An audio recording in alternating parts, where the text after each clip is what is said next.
Hello and welcome. I'm Ross King. This is Renaissance Discoveries, and in this video, we're going to look at anatomy, at how in the 12 and 1300s in Western Europe, dissecting dead bodies for anatomical study was introduced by doctors, and then following them by 15th century artists such as Leonardo da Vinci and Michelangelo. This kind of anatomical study was one of the things that, along with the discovery of perspective and the use of oil paint, subjects on which I highly recommend a couple of superb videos to you, allowed Italian artists of the 1400s to make great leaps forward in representation, to make their figures seem convincing and alive. Mastery of the human form was essential for an artist in the 1400s. The body was the principal subject matter of the Renaissance artist. By the second half of the 15th century, painters in Florence were therefore using scalpels as well as paintbrushes. They were studying the structural features of the human body, not only by means of living models, but also thanks to cadavers. These slightly ghoulish activities then meant, ironically, that they could depict the body in a more lifelike fashion, more realistically than anyone had done since the days of the ancient Greeks. The painter anatomist was a Florentine creation, and the appearance of this hybrid figure, part artist, part scientist, as adept with surgical instruments as he was with brushes and paint, is one of the many innovations of the men who created what we call the Renaissance. In order to make these investigations, artists needed the guidance, example, and expertise of the anatomists, doctors, and professors who cut up dead bodies for both medical and forensic study. These men, too, were trailblazers. Human dissection was a relatively new practice in Europe, something that had been unknown or neglected for many centuries before its revival, we could almost say its invention, in Italy around the year 1300. In many of these videos, we look at how the Italians of the 1400s took over or rediscovered knowledge, skills, disciplines, and technologies invented or perfected by the Greeks and Romans. That kind of reinvention or recuperation is why the period has been called the Renaissance. It's a rebirth of the learning of these previous cultures. However, for human dissection, the Italians of the 13 and 1400s couldn't look to the remote past because the Greeks and Romans didn't do it.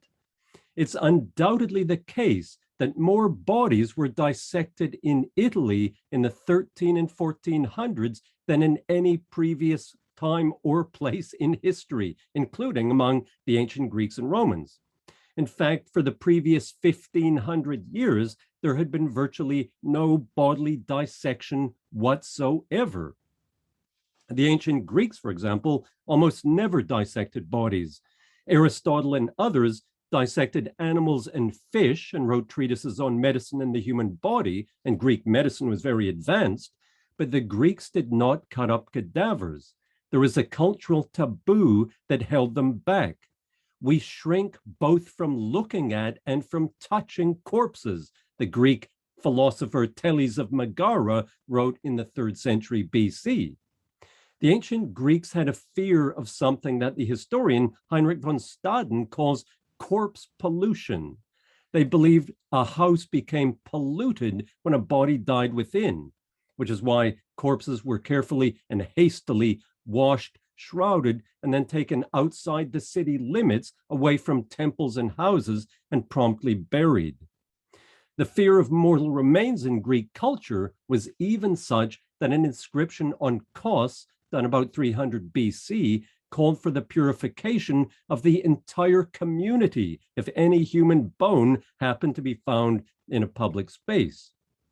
Things briefly loosened up in the Greek world in Alexandria in the decades around and after 300 BC. These anatomical studies begin with Herophilus, who's sometimes known as the father of anatomy, and who appears to have been the first person in history to do systematic dissections of the human body. He founded a school of anatomy in Alexandria with a younger contemporary named Erasistratus, who also performed human dissections. It might be significant that the two of them worked in Alexandria, where there was a precedent of sorts in the form of ancient Egyptian practices of religious embalming, which wasn't dissection exactly, but did involve opening human cadavers. Now, the reputation of this pair is a bit unsavory because they were later accused of having practiced vivisection, that is, cutting up living people. The Roman writer Celsus in the 1st century AD, so some 300 years later, was one of those who made the charge. Herophilus and Erasistratus, he wrote, cut open people who were alive, criminals out of prison received from kings. And while breath still remained in these criminals, they inspected those parts which nature previously had concealed. Historians are divided about whether they actually did this, but it may have been the case that they dissected condemned prisoners while they were alive. In any case, both men were dead by about 250 BC, after which human dissection was abandoned in Alexandria, and in fact, will disappear from history until the 1200s. The ancient Romans, for example, did not carry out human dissection, a remarkable scruple in view of their otherwise grotesquely inhumane treatment of, for example, their slaves and their enemies, including the Christians. They seem to have had a religious objection. Pliny the Elder claimed that examining the viscera of humans was impious. The greatest physician of the Roman era, Galen, who was the doctor of the Emperor Marcus Aurelius, dissected plenty of animals, pigs, rhesus monkeys, and Barbary apes, but never humans, although he did get to look at blood and gore in wounded bodies because of the fact that he began his career as a doctor for gladiators.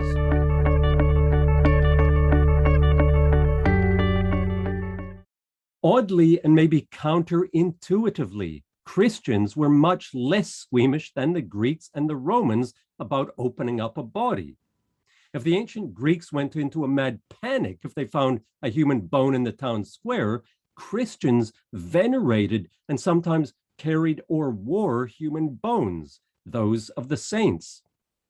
It's sometimes said that anatomy could only proceed once the human body was secularized, that is, when it was removed from the power and protection of the church. But in fact, the opposite seems to have been the case. Anatomy only proceeded thanks to the sanctification of the dead body. We only have to consider that Christianity was based on the shed blood and brutalized body of a victim of torture to appreciate that such a faith was not going to recoil from an open cadaver. And in fact, Christianity is about the triumph over the dismemberment, disintegration, and decay of the body. We often find the lazy and ignorant claim that the Roman Catholic Church disapproved of dissection, that there was a taboo against it during the Middle Ages and Renaissance. The historian of science, Catherine Park at Harvard, has spent the last 30 years at least destroying this myth, because in fact, Christians dissected and dismembered far more human bodies than the ancients. If you think the church was against cutting up bodies, how do you explain the relics of the saints? How do you explain the fact that after an abbess named Chiara of Montefalco died in 1308, her body was opened up by her nuns? They cut out her entrails, buried them in the oratory, then took out her heart, which they began slicing up. They found in it the image of the crucified Christ, as well as various symbols of the Passion, such as a miniature model in flesh of the crown of thorns. They then began cutting up her gallbladder, in which they found not religious relics, unfortunately, but gallstones. The cult of relics was especially strong in Italy. Italy was the place where many Christian persecutions had taken place under the Roman Empire. The bodies of the martyrs were mutilated and dismembered by the Romans before being recovered and treasured as relics by the Christian faithful, who often distributed the parts around Europe. This was especially the case after a church council in 787 decreed that relics were necessary to consecrate churches, leading to a great demand for relics. The fact that bodies were dismembered in Italian monasteries with the bones and organs distributed around Europe as relics may explain in part why medical and legal dissection were pioneered in Italy in the Middle Ages, why anatomy was pursued more intensely and prolifically in Italy than anywhere else, because the segmentation of saints and other holy figures, some of whom were embalmed for public display after death, seem to have made it acceptable and possible for physicians to begin cutting up other bodies. For example, we have a chronicle of what happened in 1286 in Cremona in northern Italy when there was an outbreak of a disease that struck both people and chickens. A doctor in Cremona opened up both a cadaver and a dead chicken, and lo and behold, he discovered abscesses on the hearts of each, proving that the human and avian deaths were linked. A public health warning was therefore issued, ordering people to stop eating chicken. This is the first known mention of human dissection. However, the chronicler who reported this autopsy showed no surprise or horror at the process, and it's likely that for much of the previous few decades, these sorts of dissections had been going on, not least because in 1209, Pope Innocent III declared that in the case of unexplained or suspicious deaths, the cause of death needed to be investigated by an experienced physician, which led to the opening of cadavers. For example, in 1302 in Bologna, the body of a man named Azzolino degli Onesti was opened up on orders of a judge who thought Azzolino had been poisoned. 2 physicians and 2 surgeons performed a post-mortem that determined that, in fact, Azzolino died not from poison, but by the blockage of veins near his liver. Besides these judicial autopsies, there are also many private dissections done at the request of the family of the deceased. Catherine Park has shown that in the 1300s and 1400s, families in Italy regularly asked for autopsies to be performed to find out the cause of death of their loved ones. Sometimes the loved ones themselves asked for an autopsy. A woman from a wealthy family in Florence who had suffered years of ill health requested that after her death, her body be cut up so that our daughter or others could be treated. There's fascinating pictorial evidence that this went on in England too in the 1200s. A series of illustrations in this manuscript in the Bodleian in Oxford shows how a woman falls ill, is treated by a doctor, and then, after she dies, gets dissected. Here we see the patient fainting, supported on either side by female figures, with her little dog asleep beside her. In the next scene, she lies on a bed looking very poorly, with a bowl of what is perhaps holy water on her chest. A child implores the doctor, who stands at the foot of the bed, holding a scroll in one hand and raising her hand with the other. Next, we see that she's made something of a recovery and is standing up under her own steam, with her grateful child swooning with relief beside her, and the doctor standing with his scroll, or perhaps his eye-watering bill. But then she takes a turn for the worse and is back in bed with her glazed eyes fixed on the hereafter, and with the doctor unceremoniously dumping her urine sample. Finally, we see her body undergoing an autopsy. The performing surgeon wields a knife in his left hand and holds her liver in his right. Her kidneys, heart, and lungs have all been removed. And this, by the way, is the earliest known image of human dissection and dates from the second half of the 1200s, as I say, in England. Now, if doctors were studying abnormal bodies, ones that were diseased or poisoned, they also needed to study normal bodies for the sake of comparison. And so by the late 1200s, human dissection entered the medical curriculum in some universities in Italy, most notably Bologna. And to that end, bodies were dissected as a kind of classroom exercise before audiences of medical students.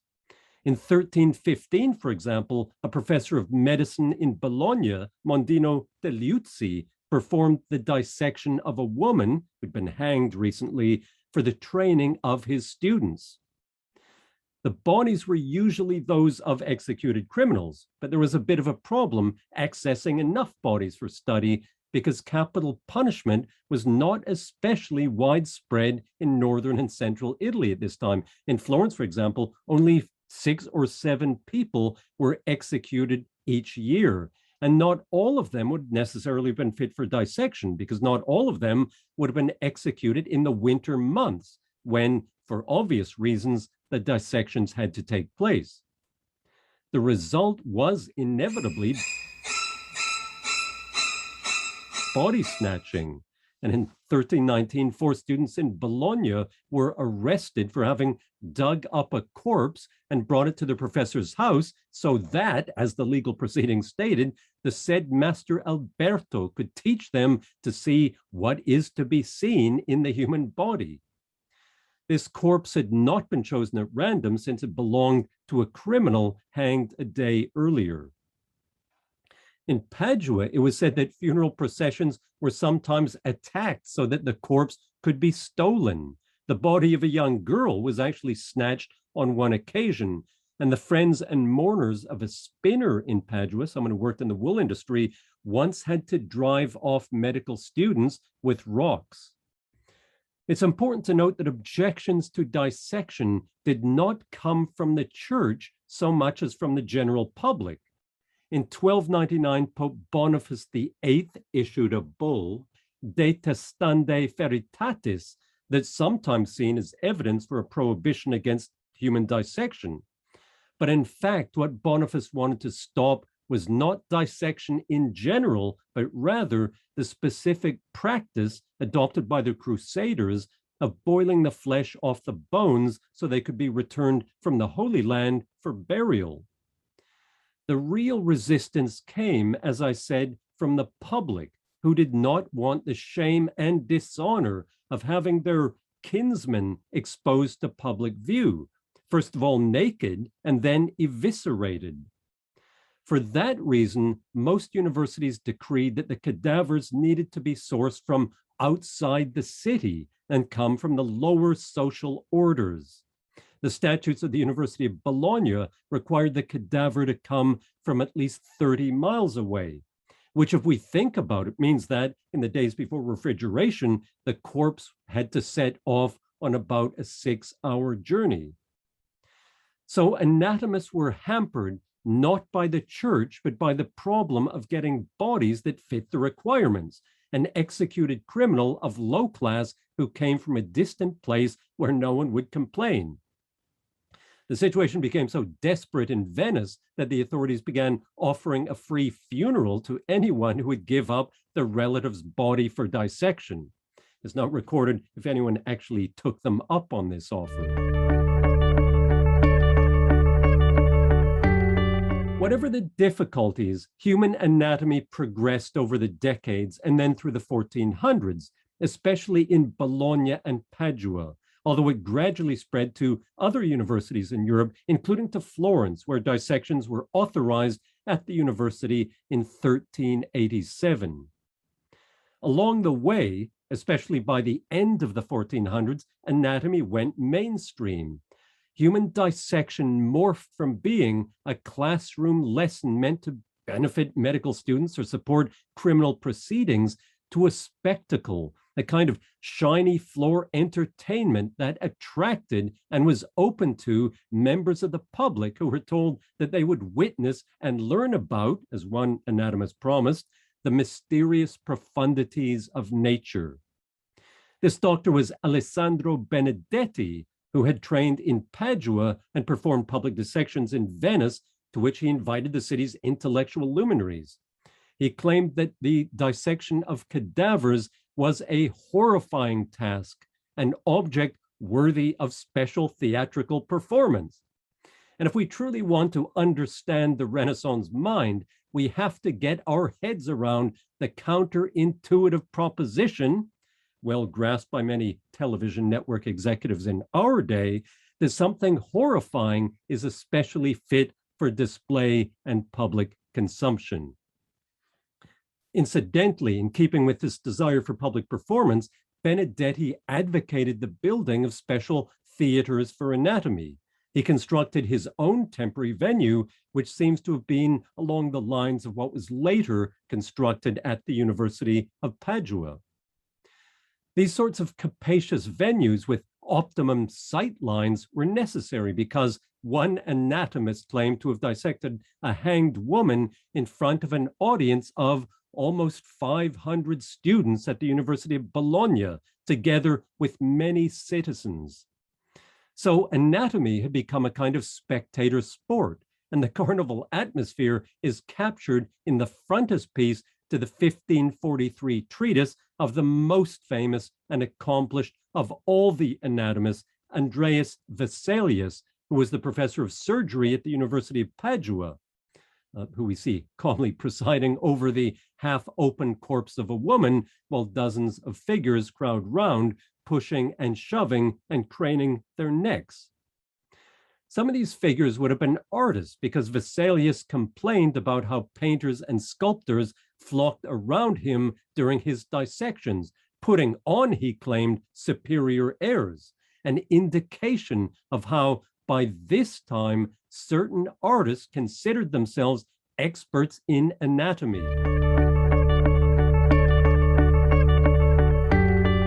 At least one artist had good access to Vesalius. The woodcuts in his landmark treatise were produced by an accomplished artist, often identified as a German-born student of Titian named Jan van Kalkar.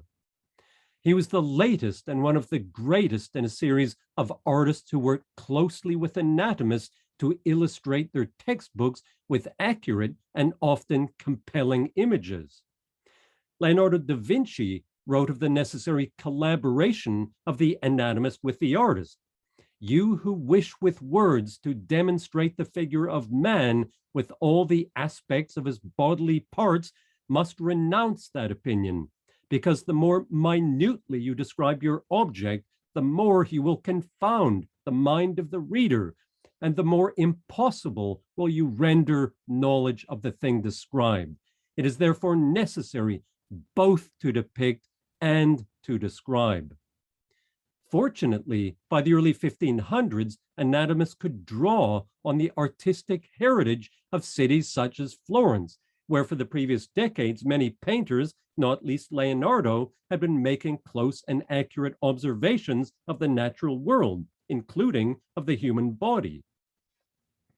Leonardo was probably, and justifiably, the most renowned of these painters, having begun his anatomical career in the late 1480s with a series of drawings of skulls, drawings which, in true Leonardo fashion, show virtuosity in both their anatomical accuracy and their artistic execution.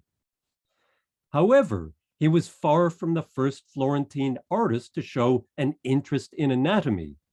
We see a determination to capture the body through exhibitions of fine-tuned anatomical awareness in an artist such as Giotto, some 200 years earlier, when he shows the crucified Christ as a deceased victim of sanguinary torture, complete with his rib cage, sternum, and clavicle, and his stretched deltoid and pectoral muscles.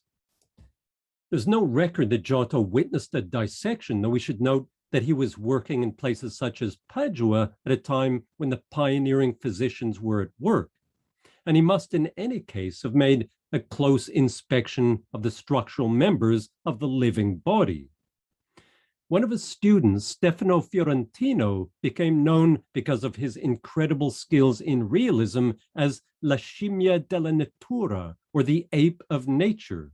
Sadly, none of his work seemed to have survived, but he could show the veins beneath the skin so clearly and accurately that trainee barber surgeons supposedly studied his paintings before bleeding their patients. Art historians generally dismiss this story about barber surgeons. However, anatomical illustration was crude to say the least. Here we see a couple of examples from around the time of Giotto and Stefano, the one showing the circulatory system, the other, this wonderful cross-eyed monster, the skeletal system. And looking at these fellows, I can see why an aspiring surgeon might turn to the ape of nature for some guidance. Whatever the case, already in the 1300s, we see this determination among certain artists to depict the body with a kind of scientific realism that perhaps rivals the knowledge of the doctors. Incidentally, it might be worth noting that artists and physicians belonged to the same guild in Florence and so would have rubbed shoulders. Both belonged to the guild of apothecaries and physicians. The logic of painters being in this guild was based on the fact that their pigments were made out of many of the same ingredients as the medicines sold by apothecaries. The artist Masaccio, for example, actually joined the guild as an apothecary in 1421 before continuing his membership as a painter. And Masaccio certainly gives convincing renderings of the human body in paintings such as this one, as does, around the same time, the great sculptor Donatello, who offers us this arresting image of Mary Magdalene.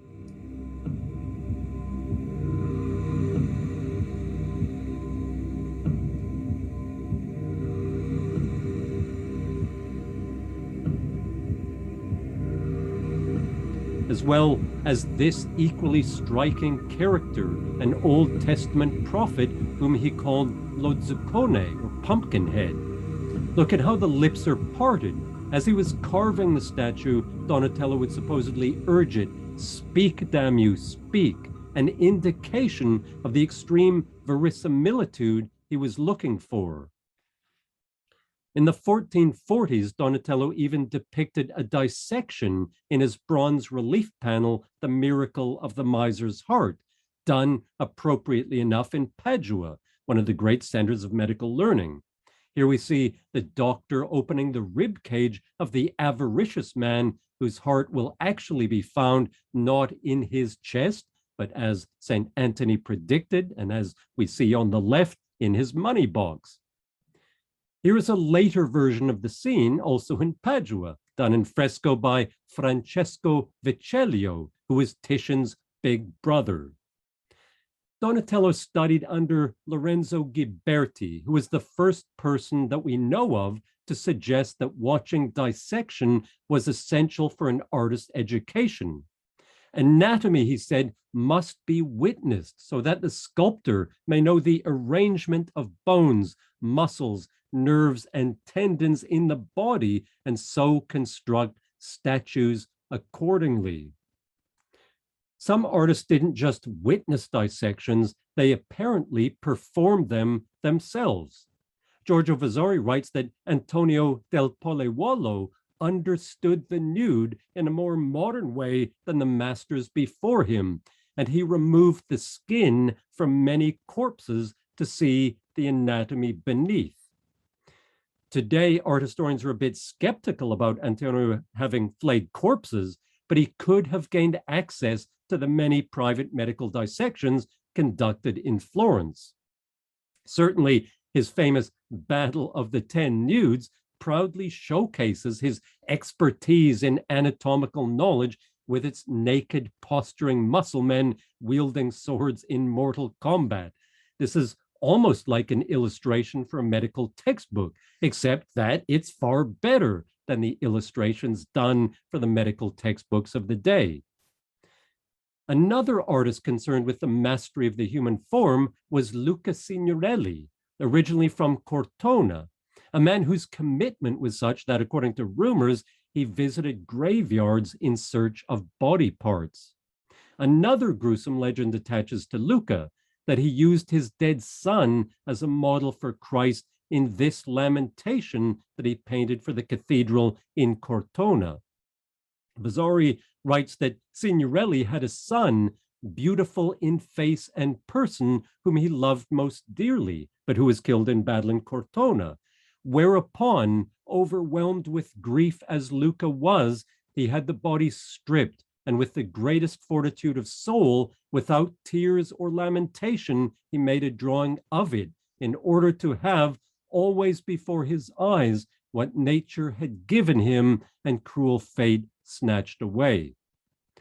The story is doubtful, and it probably comes from the internal evidence of the painting itself, from the incredible pathos of the scene, as well as from the anatomical realism of the figure of the dead Christ. An occupational hazard of depicting bodies so realistically was this kind of rumor and accusation, charges of carrying out various macabre and disgusting activities. One of the most disconcerting was Vasari's description of how the painter Bartolomeo Torri got kicked out of his house in Rome because he kept so many limbs and pieces of men under his bed and all over his rooms that they poisoned the whole house.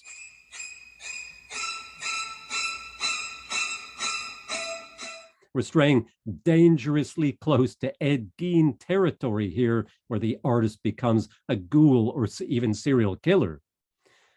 There are even stories about Michelangelo. A rumor once spread that while preparing to carve a sculpture of the dying Christ, he stabbed his model so he'd be able to study the muscles of a dying man. The story is certainly false, but it shows what kind of reputation Michelangelo's devotion to his art and to bodily realism had given him. Michelangelo did, however, dissect bodies. People who knew him personally report how he worked in a number of different places in Florence and Rome. In the 1490s, the prior of the convent of Santo Spirito in Florence provided him with both a room and bodies from the morgue for dissection. Nothing could have pleased him more, said a friend of Michelangelo. In return for this generosity, Michelangelo carved a wooden crucifix for the friars, which I have to say, if it really was this one, doesn't necessarily look like the handiwork of an anatomist. Unlike, for example, the body of the David carved a few years later, or, of course, the figures that he painted on the vault of the Sistine Chapel a few years after that. 50 years later, we find Michelangelo still at it, collaborating in Rome with the physician and anatomist Realdo Colombo, author of an important treatise on the subject. One of Michelangelo's friends tells us that Realdo once sent Michelangelo a gift, the body of a handsome young Moor that he immediately began dissecting and holding forth over, showing many rare and recondite things. Michelangelo's dissections got him into trouble on one occasion, not with the ecclesiastical authorities, but with a powerful Florentine family, the Corsini, who caught him cutting up one of their relatives. According to a friend and early biographer, Michelangelo had gained access to a vault where dead bodies were stored, and he began slicing them up until the Corsini clan got wind of who one of his latest specimens was. Michelangelo also suffered another occupational hazard from his dissections. He said he had to give up anatomy because his long handling of dead bodies had so affected his stomach that he could neither eat nor drink. Leonardo da Vinci likewise suffered wobbles as he worked on anatomy. He wrote about the fear of passing the night hours in the company of these corpses, quartered and flayed and horrible to behold. Despite these qualms, he was every bit as enthusiastic about dissection as Michelangelo. By 1505, he claimed to have dissected 10 bodies, and 4 or 5 years later, in Milan, he had access to more, one of which we see here in a sketch Leonardo did of the dead man's face. And overall, Leonardo appears to have dissected, in the course of his lifetime, about 30 bodies. There was a difference in the approaches of the two men. Michelangelo concerned himself with surface anatomy, with what muscles and tendons looked like, with a view to creating the buff bodies whose contorted postures were the vehicles he used to convey intense drama and passion. He was interested in anatomy only insofar as knowledge of superficial structures beneath the skin would help him give a more naturalistic and dynamic portrayal of the human body. As a painter, Leonardo too was interested in that kind of surface anatomy. His study of the fascicles of the pectoral muscles, for example, inform works such as St. Jerome in the Wilderness, in which we clearly see things such as the clavicle and the sternocleidomastoid. But Leonardo had other interests. Many of his anatomical studies go well beyond the demands of artistic verisimilitude, such as this one showing the vessels in the neck and shoulder. The subject was a 100-year-old man whom Leonardo dissected following the man's death. So sweet a death, Leonardo called it, in the hospital of Santa Maria Nuova in Florence. It turned out that the causes of this sweet death were arteriosclerosis and cirrhosis of the liver. Besides this 100-year-old man, incidentally, Leonardo also at one point dissected a 2-year-old child. He gained access to these corpses because, presumably, as with Michelangelo at Santo Spirito, no family members claimed them from the morgue in the hospital.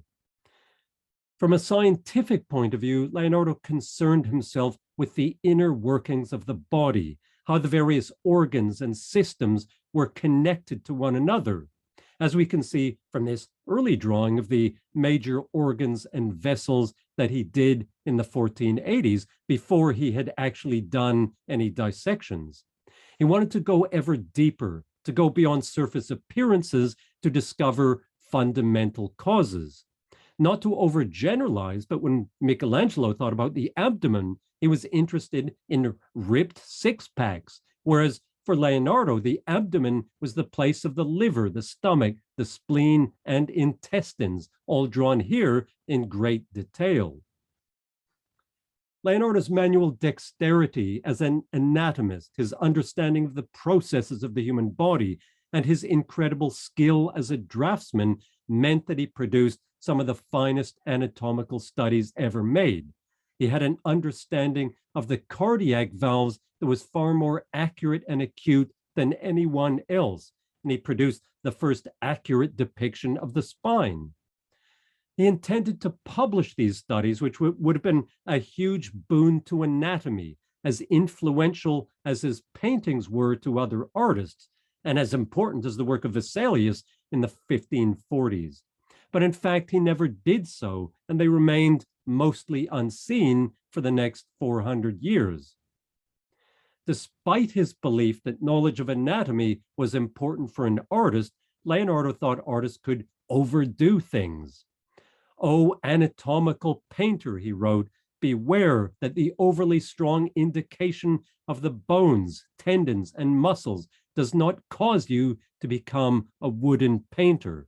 In other words, he was worried that artists might make ludicrously muscular figures. As he wrote, "Limbs which are not in exercise must be drawn without showing the play of muscles. And if you do otherwise, you will have imitated a sack of nuts or a bunch of radishes." He was taking aim here at his great rival, Michelangelo, the creator, he believed, of lots of nuts and radishes, and someone who was trash-talking him all the time as the pair of them vied for the heavyweight title of the world's greatest artist. But that is, of course, another story. We've covered a lot of ground. We've left a lot of dissected bodies in our wake, and I haven't even had a chance to talk about anatomy in the Islamic world and its influence on the Italians, or about the rediscovery and publication of Galen's work on anatomy, or about the physician Berengario da Carpi, who dissected 500 bodies and published the first anatomical treatise with artistic illustrations. Anyway, if this has been useful, if you have any interest in more, please subscribe. Please watch more of my videos. Please leave a comment if you should so wish, and give me a thumbs up. And of course, if you want to know more about Leonardo and Michelangelo and their work during the anatomical Renaissance, as well as their trash talking of each other as they duked it out for the championship, you may wish to seek out some of my books on the subject, available from your favorite bookstore.